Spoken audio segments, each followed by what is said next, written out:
नमस्कार, सत श्री अकाल और आदाब मेरे दोस्तों।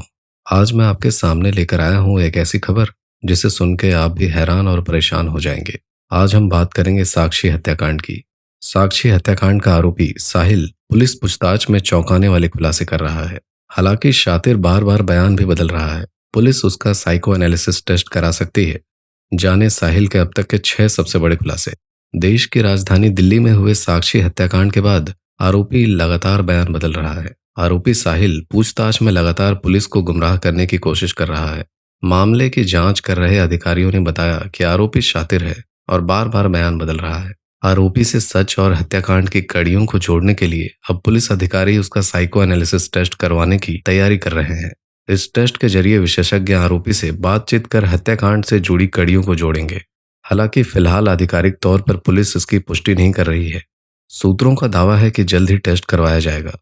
मामले की जांच कर रहे एक पुलिस अधिकारी ने बताया कि केस की तह तक जाने के लिए साहिल का टेस्ट करवाने की योजना पर विचार किया जा रहा है।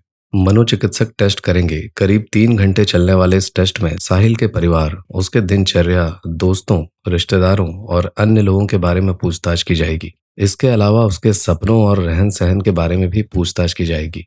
ऐसा करने के बाद एक्सपर्ट्स साहिल के दिमाग में चल रहे बातों को पढ़ सकेंगे। बता दें कि इससे पूर्व श्रद्धा हत्याकांड में पुलिस ने आरोपी आफ्ताब का साइको एनालिसिस टेस्ट करवाया था। इससे पुलिस को काफी फायदा हुआ था।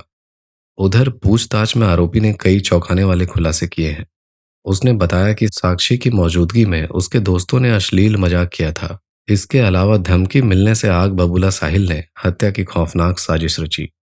उसने तय किया कि उसे साक्षी और उसके दोस्तों में जो कोई भी मिल जाएगा, उसकी बेरहमी से हत्या कर देगा। उसने तय कर लिया था कि वह चाकू से जब तक वार करता रहेगा, जब तक मौत नहीं हो जाती। पुलिस पूछताछ में यह खुलासा साहिल ने किया है।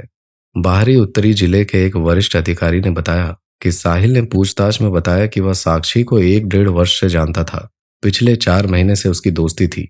वारदात वाले दिन 27 मई के एक दिन पहले साहिल को बाजार में साक्षी, उसकी सहेली और दोस्त अजय उर्फ झबरू से मिले। यहाँ पर अजय ने उसका अश्लील मजाक उड़ाया, साथ ही साक्षी से दूर रहने की धमकी दी थी। मजाक उड़ाने पर आरोपी आग बबूला हो गया था। मौके से जाने के बाद उसने नशा किया। इसके बाद उसने तय किया कि साक्षी, उसकी सहेली व अजय में से जो भी मिल गया, उसकी वह हत्या कर देगा। आरोपी को साक्षी अपने सहेली के घर जाते हुए मिल गई। साक्षी के दोस्तों ने भी शुरुआती पूछताछ में साहिल का मजाक उड़ाने की बात मानी है। पूर्व प्रेमी की री एंट्री, फोन उठाना कर दिया था बंद। शाहबाद डेयरी में साक्षी की निर्मम हत्या दोस्ती के दुश्मनी में तब्दील होने की कहानी है। साक्षी की तरफ से बातचीत बंद करने और पुराने दोस्त से नजदीकी बढ़ने पर साहिल नाराज चल रहा था। उसने कई बार साक्षी का पीछा किया था। अब तक की पुलिस की पूछताछ में आरोपी ने खुलासा किया है कि साक्षी उसे दरकिनार कर दूसरे लड़के से बातचीत करने लगी थी। जिस युवक से साक्षी बातचीत कर रही थी, उससे साक्षी की पहले से ही दोस्ती थी। पुलिस अभी आधिकारिक तौर पर इस मामले में कुछ भी कहने से बच रही है। पुलिस सूत्रों का कहना है कि साहिल को साक्षी ने पिछले दिनों से नजरअंदाज करना शुरू कर दिया था। इसकी जगह वह अपने पुराने दोस्त से बातचीत करने लगी थी। पुराने दोस्त से नजदीकी के बाद साक्षी ने साहिल का फोन भी उठाना बंद कर दिया था। पूछताछ में आरोपी ने बताया है कि लड़की के धोखा देने से उसके मन में नफरत भर गया था और वह उससे बदला लेना चाहता था। वह लगातार साक्षी पर नजर रख रहा था। रविवार रात में उसने साक्षी को अकेले जाते हुए देखा।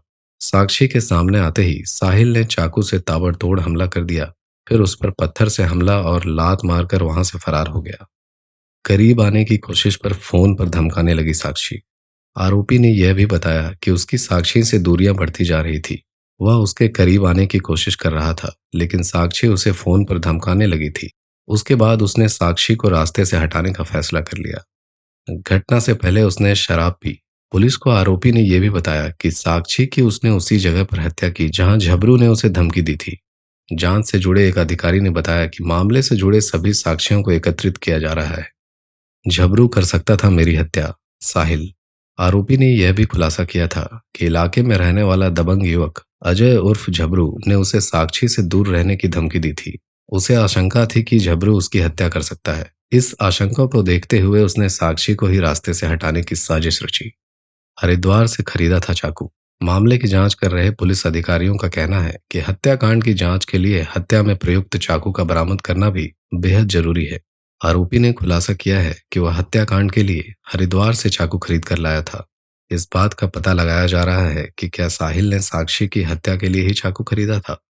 रिठाला इलाके में चाकू फेंकने का किया है दावा।